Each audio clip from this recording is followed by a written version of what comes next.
নজর রাখবো পরবর্তী সংবাদে।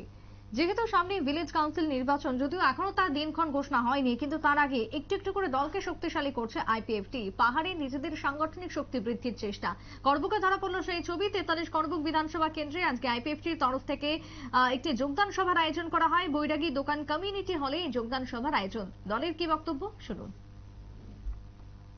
কংগ্রেসनि सेन्ट्रेल लिडार भाइस प्रेसिडेन्टनि राजेन्द्र रियां तायं केनसिनि डिविजन लिडारबो दङ अ अञ्चल दुइटा कमिटिनि अरो तिनिखौ गासै मिटिं नांमानि फैनाय 4 तारिख डिसेम्बर खमुलुं निसिन स्टेट लेभेल गेदारिं थैयै गाबोनो माने जों खोब दिनै करबुक डिविजननि बे हेगा पार्टी आइपिएफटिनि जै जों खोब आनन्द अंखा दिनै गासै खुसिनि दिन मानो तामके सिनि आनि दादुलुक लायो सिनि इब्राहिमथानि।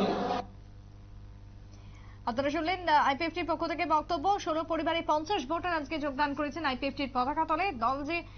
দলের অস্তিত্ব জানান দিতেই তারা একের পর এক রাজনৈতিক কর্মসূচি হাতে নিয়ে নামতে চলেছেন আগামী দিনে, এমনটাও বিভিন্ন সূত্র বলছে। ছোট্ট বিরতির পর ফিরবো, সঙ্গে থাকুন।